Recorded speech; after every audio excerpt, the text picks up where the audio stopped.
So here we are, episode 12, Exponential Growth. Today we have Scott, Wolfe, and Zlien. We're here at the startup headquarters. And thank you, Scott, for joining us. My pleasure. We're going to be talking about personal and business growth. And Scott, tell us more about the company and how you guys got started.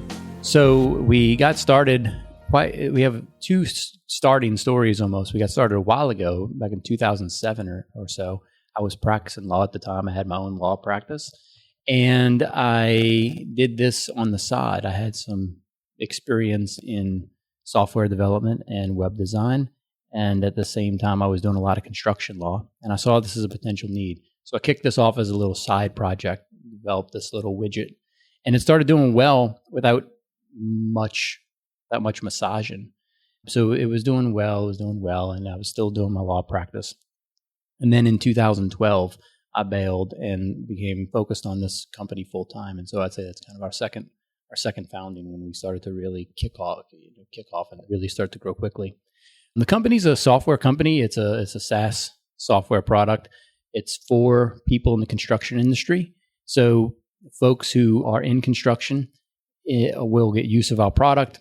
And unlike a lot of when people think about construction technology, they often think about things in the field. So I need to communicate in the field. I need to look at plans. I need to schedule things. It's a lot of project management stuff. And we're on the other side of the table. We're mostly in the office. It's all the office work that has to be done for all these construction projects, particularly around the financial processes and particularly around the payment process. We think that there is a lot of problems in the payment space that results in situations that are unfair and situations that cause a lot of distrust in the industry. And so what we're working on is a way to make a more trustworthy and more fair ecosystem for payments to get exchanged. And there's a lot of them in the industry. I mean, this industry in the United States alone, they exchange over $1 trillion every year. So it's a big space. Yeah, now if you go to anybody listening right now, go to Scott's website, you're going to see how his clear value proposition. It's all around the website. It's very specific, the target market that they use. But can you give us some, Scott, can you share some of the traction? I saw you got 16,000 users. You got a couple success stories so far. So tell us some more details about your progress so far. Sure. We've had a lot of users. It's got to be over 16, 17, 18,000 now. We had quite a bit every day. These people use us to varying degrees. So some other ways of analyzing our traction is how much money. We don't actually exchange payment on our platform, but we touch invoices and bills. So we touch a lot of transactions, and we probably do about $400 or $500 million worth of transactions a quarter. So by now, if you add it all up, it's a few billion, a couple billion every year. So that's been exponentially growing, to use the parlance of the time here. We have used projects. So every time there's a project that started in the United States, there's probably a pretty good chance that it winds up in our database. There's a pretty good chance that it winds up on our platform. We add a couple 100,000 projects a year to our platform. So that's, if we look at when we're measuring our traction, we're looking at how many users are on the platform, how many projects are getting put through it, and then what is the value of the contracts that are coming through. Yeah, that's a good point to just jump into the business model. And also, I'm curious if you guys initially started with a certain business model and then you guys change it, improve it, or what was the story on the model itself? The model, well, your model's always adjusting. So what we did was we started with what I would call like a Trojan horse. And what is the hook into the market? What is the wedge that we found? And what we found was we went for a specific pain that people have. And maybe sometimes you will hear this analogy of painkillers and vitamins. And if you have a product that's a vitamin, it's harder to sell than if you have a product that's a painkiller. And we found a particular painkiller. And that is that when people are not paid, they want to get paid, right? That's a pain. That's a pretty good pain. And in the construction space, when they're not paid, they have the opportunity to file a lien. And that's a really complicated situation for them, complicated process. So when we started, we built the business around that pain. The pain was, I'm not paid, I want to get paid, and this lien can help me. There's a lot of search traffic for people who are not paid. And so no one goes around saying, I need to join an ecosystem of payments. Like that, nobody searches for that. But everybody searches for, I'm not paid, I need how to file a lien. I'm not paid, what are my options?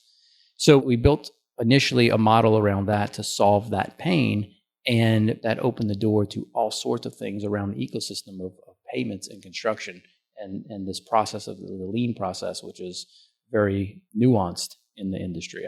I draw an analogy frequently to sales tax.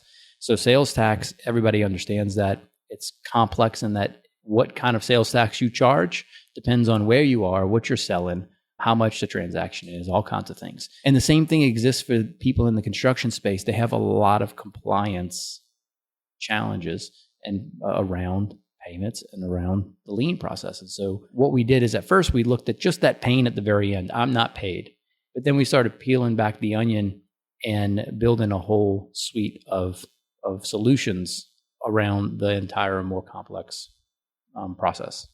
Yeah, definitely. So money, which is very related to your model, how do you guys make money out of that suite of customers that you have 16,000 or maybe 20,000 users, but those are not necessarily paid users. They're a part of one account or maybe a project. Is that right? No, if actually they are, these are paid users. They may not pay us consistently, but that's on purpose. So we have, if you were to look at contacts, which is what we would call the people who are affiliated with our users, and the number gets really big, where they have a lot of contacts that are connected to our users. So the users are paying for us in really one of two ways. One is they're paying for a transaction. We call this pay-as-you-go, a pay-as-you-go user. User comes to us maybe once, but most likely they're going to come to us more than once, and they're going to get transactions one at a time. The other type of user is a subscriber, and they're like a SaaS model, and they're going to pay for ongoing usage, ongoing transactions. So the users are typically separate into those things. The pay-as-you-go transactions, they come in with money little by little, and the subscription transactions are coming with money monthly they pay.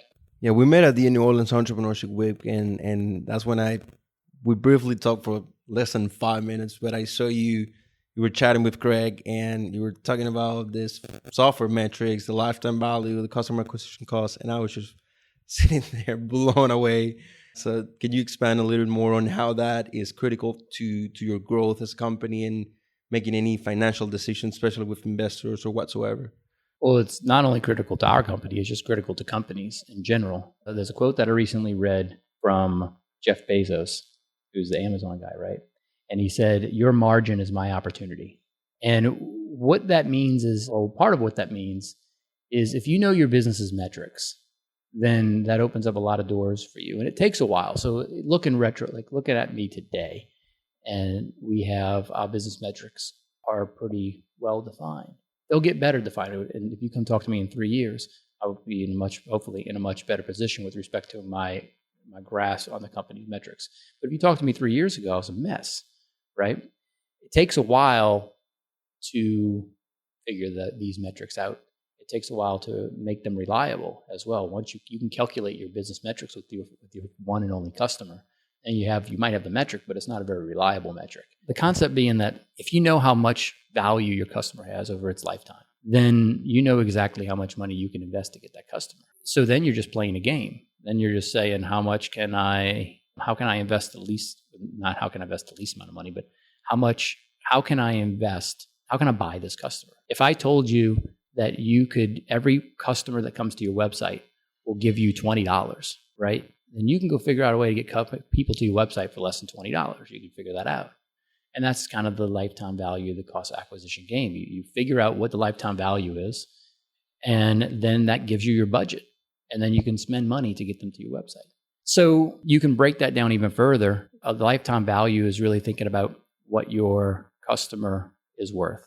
But then you could even break it down and say, well, what is a lead worth? Because if I can convert 20% of my leads to customers, well, then my lead is worth X number of dollars. Then you can figure out what your web visitor is worth. Because if you can get 3% or 20% of your web visitors turn into leads, now you know exactly what your visitor is worth. And when you can break it down to those metrics, you start to be able to really dictate your spend on going to acquire them. Yeah, and the next M out of the 5M that we mentioned, it's market. So I think it's a good point just to expand on that. I know you guys are doing remarketing or Facebook retargeting, and I visited your website like in March, and then you followed me for a couple of weeks. Well, I'm glad we wasted our money there because you're not a buyer. right. But I want, but I mean, that's part of the game as well, because now after you can track people spending certain time off on the pricing page, now you can actually show a certain ad or whatever. So are you guys really heavily into digital marketing? Is that one of the main ways that you guys are reaching your market? Or yeah, we were founded on digital marketing. So a lot of our marketing is, or I would say almost all of our marketing is digital. And we do a number of different things. One is your general paid advertisements, and you have search engine optimization, you have content marketing, authority marketing, which is borderline the same thing. And retargeting is something that you get into and is a bit more of, I'll call it there's like direct response advertising, and then there's more close to brand or longer term advertising. And we do a lot of direct response advertising, which is I need to file a lien. So we'll directly target that person to get them to perform a specific action right away. Then they might come to our site and they may not buy from us. So then we're going to retarget them. But ideally, you shouldn't be, like, that's a failure on our point. You shouldn't be getting a retargeting ad. And that's because you are supposed to segment who you're retargeting to. And so you're supposed to be retargeting to folks who are going to be likely buyers. And so you try to create a segment. Well, who is my likely buyers? These people may be going to your pricing page. These people may be going through your sales, your downloading something or what have you. So maybe you may have, in looking at our website, imitated a buyer. And then after you imitated the buyer, then we started to treat you like a buyer. But there are a lot of parts of our website that maybe we won't target as a segment to retarget because that's not a buyer. It's not labeling them as a buyer. But yeah, we do mostly digital marketing. We do some direct response. We do some brand related things. There's always more money you can spend there. Wonderful. And Craig and I, we've been recording, this is episode 12. So we've been just jumping around different startup offices. It's pretty cool just to see what you guys have going on here. So tell us about this culture and what you guys, this is a house here. I wish I can describe it, but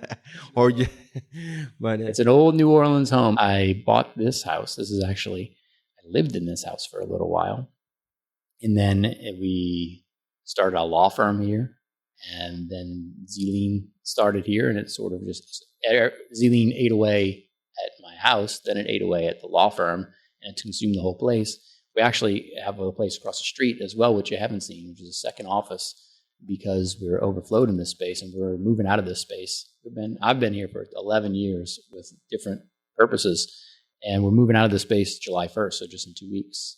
And we're moving to a place where we'll all be under one roof. So we busted out of the seams here, but it's a really cool, I mean, this has been our culture. It's a really cool space. It's an old New Orleans shotgun home converted as an office. You know, it's these you can't get this anywhere else with these tall ceilings and the wood floors and the nice little interesting architectural elements. And we have stained glass by the staircase. We have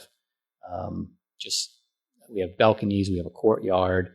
And so we have fun in here, and it's an open floor plan that's kind of segmented by room. So it isn't quite open like you would have in a standard office, which is what we're moving into, more of a standard office. Yeah, how many people are you guys going to be there? We have 40 in New Orleans. We have a team in Cairo too. We have an office in Cairo, and they have 10 or 15 there. Is that the development team? Most of them are development, yeah. Development and some like product management and business analysis and stuff like that. But in the engineering area. We have some engineers here as well. Wonderful. Before we get into the next segment, I want to switch gear and just talk about personal growth. Of course, we talk about exponential growth, but is there something that you can pinpoint and say, hey, this specific thing in my in the past 11 years you've been here, or maybe when you were a lawyer in that transition that you say, hey, this allowed me to grow as a person. And even we saw your daughter photo right here, as a father or as a human being. What's something that that it's allowing you to grow personally? Well, that's a funny question because it's something that I specifically always fight back against is that kind of question. I actually talk about that question in particular frequently. We have a meeting every week at Zlien where it's an all hands meeting, and we put up a flywheel up on the screen. And the concept from the flywheel comes from this book, Good to Great. Pretty sure they talk about, I'll talk about two things, but I'm pretty sure, I know one comes from the book, the other one I'm not sure where it comes from. But in Good to Great, they talk about the flywheel, and they say, imagine you have this big, big flywheel, and you are trying to spin it, and you're trying to push it. And you put all this effort into it, and after all this effort, you finally get it to nudge just a little tiny bit, right? A little bit. And then you push really hard again, and you get it to move a little bit more. And eventually, it makes one full rotation.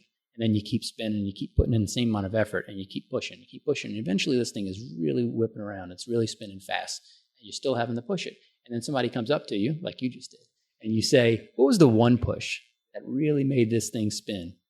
It's really hard to look back and like pinpoint that one push because that's not how flywheels work. And there's another thing, and this one's not related to that.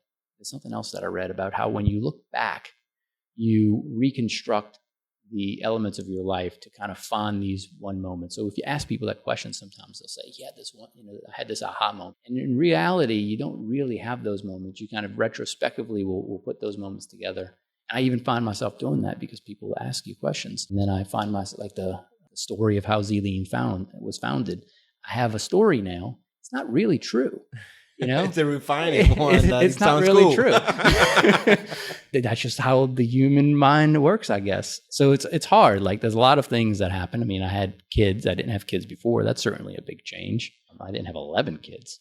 I had like somebody here. I switching from law completely. I shut it off one day and came here. That was a big change. Getting investors involved in our company really changed our company a good bit. Having employees changed it. Segmenting the teams changed it. Like everything changed it. You have an exponential growth, or you're growing a company. Things change a lot. They change quick. Change will be one thing then, even though it's not the secret, because a lot of people are just looking for the secret, and there's no secrets, which is what you're saying. So there's no one thing, but one thing that follow you is change. Yeah, you do have that. Oh, you can always depend on that. There you go. Fantastic. Thank you, Scott. And Craig is going to take over the other half.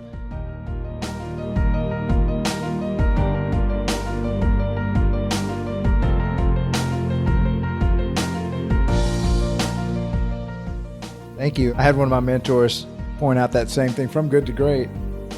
And it's kind of like asking, which one of these grains of sand really makes up the beach here? It's just, I've been busting my tail here for 20 years, and now it's an overnight success. So when you jumped, how many co-founders, or was it just you did you jump with? There was no co-founders. That's just the way it turned out. Like I had a lot of people involved. So in the beginning, my wife was involved a lot at the very jump. Then my sister got involved a lot. My sister and my wife really, during those years, like from 2007 or whatever it was to 2012 when I jumped ship, my wife in the very beginning, and then my sister really carried the load and did a lot of that work. Then after that, it started in 2012. We developed a team that I call like this core team of ours. We have a lot of people from that core team who are still here. No one's really left from that core team, actually. So from 2012, when we have the second founding, those people, they're pseudo co-founders. They're baked into the company, but they're not technically founders. Now, what are some of those talent issues that you face scaling? You're talking about how your wife and your sister somewhat helped you out, but when you saw what was maybe lacking in you, and you say, I need somebody that's better at this than I am, or it's not my skill set. What are some of those things? What are the talent issues you had to overcome when you started growing? We still have them. The first major thing that I shaved away from my own, two major things. One was sales. I was doing, in the beginning, you do everything, every single thing. And Martin is the guy who leads our sales now, and he's the one who started with me in 2013. I remember he sometimes tells the story of his first day, where his first day he sat with me and we went through a bunch of calls. Like I called a bunch of customer or prospects trying to sell them. And then the next day I was like, okay, now you call them. Jump right in. Right. And that was a gap in talent. Like he's better than me at sales, and being able to focus on it let me focus on other things and being able to focus on that. Technology is another area that clearly I was managing the technology. I was working with our chief technology officer who was working with me on a part-time basis at the time. And that's another area that he was able to take over. Now, as far as the technology piece, it seems that y'all have done a lot of that offshoring, that talent. What was the adjustment for that? Really working with a remote team that does a lot of your design work and adjusting as opposed to everything in-house. So the 2 points I'd make about that is first, it's really, people come to me sometimes and ask about like, how do I found a company and will have somebody start to build this product for me? How do I contract that out? And I don't think you can.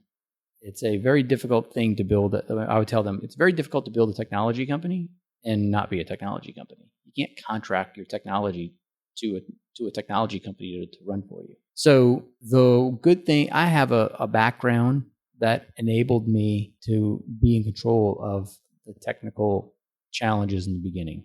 I wasn't great at it, but I stayed at the Holiday Inn Express with it, right? The guy who is our chief technology officer, he's been doing this with me, even though we had that second founded in 2012. He and I have been working together on it since 2008. So we had a long incubation period to work together, and we worked together really well. I was fortunate to find him. When we say we have remote teams, we do have remote teams, but we don't outsource. We own office space in Cairo. These are people who work for a company that we own. These are our employees. We bring them here to New Orleans. We send people from New Orleans to there. We have 3 engineers here who work on the same team. I think that outsourcing is tough. Offshoring is much more doable. Outsourcing, even if you do it locally, is really, really tough. What was one of the biggest fears you had when you started scaling? When I started scaling? Yeah, really, actually, through the whole process, what's some of these ongoing fears that just... A lot of people are scared of, I think that like now I'm 35 now, I think, and I have 3 kids. I think it would be it would be a lot more difficult to just start the way that I started then. Then you can go a little while without having much money at all. And now it's tough. Like it would be really tough. So I can see how that would be something that should have been more scary than it was, but being young, and I own my own law firm, I own my own web company and software company. I never did really work for anybody before, so that wasn't foreign to me. I get scared on a micro level of like things that are going to go wrong. Something's going to happen with a big account, or something's going to happen with somebody on our team, or it's like these micro fears about things that could go wrong. Everything's going to fall apart. Just can the business actually just fall apart? It's going so well.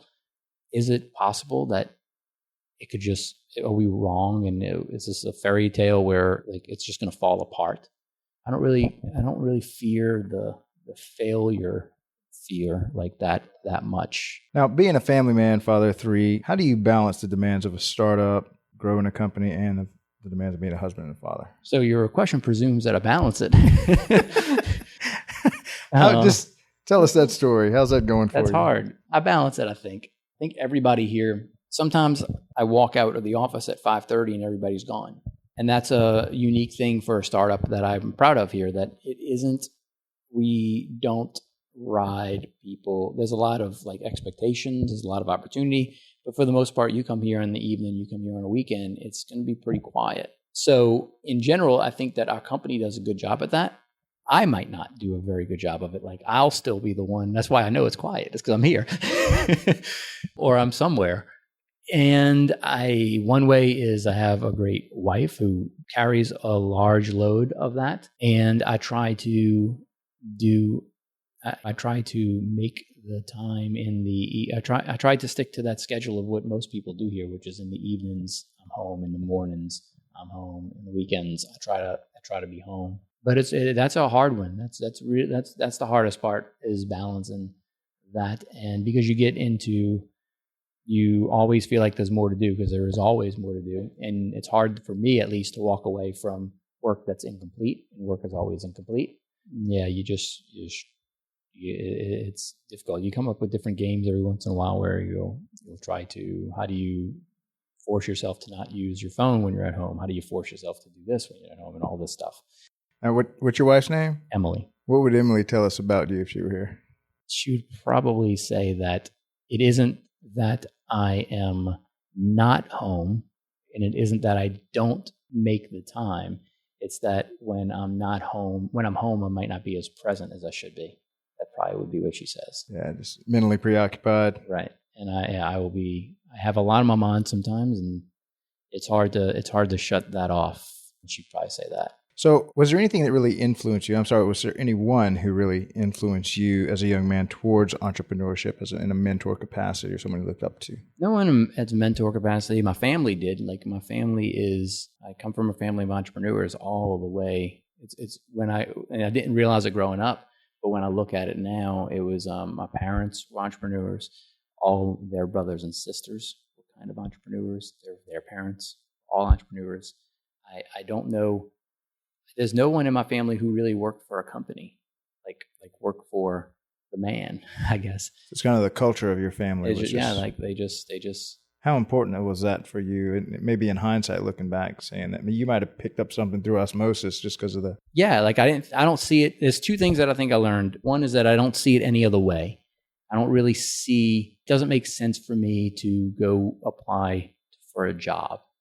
Like it doesn't even. I don't understand it really that much. And it was surprising to me for a while that people would apply to work for me. It's like people would apply to work for a company, like they're looking for a job.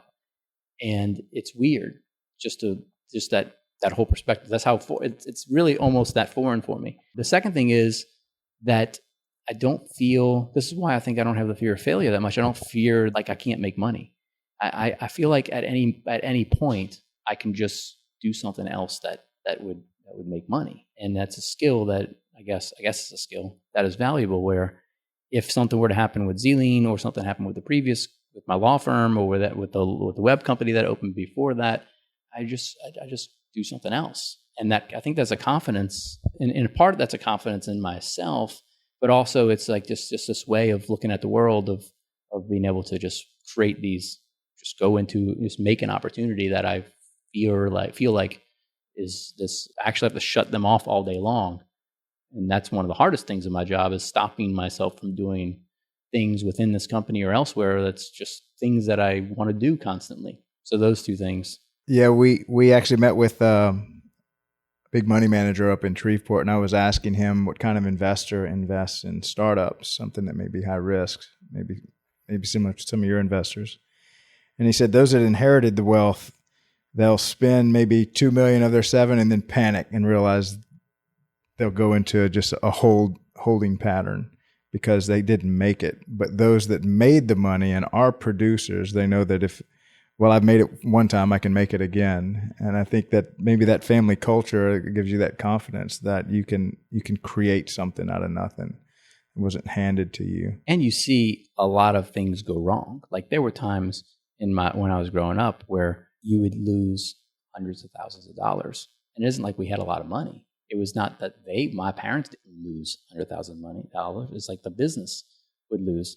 And it gives you a different sense of, gives you a different way of looking at the way the business works, is that when money is lost and money is gained, you can always lose it again. You could always make it again. It's just a machine. Well, Scott, I really appreciate your time, and I'd love to check back with you in a couple of years and see how the company's doing, and see if there's any of those KPIs. Thanks for having me. Yeah, appreciate it. Thank you.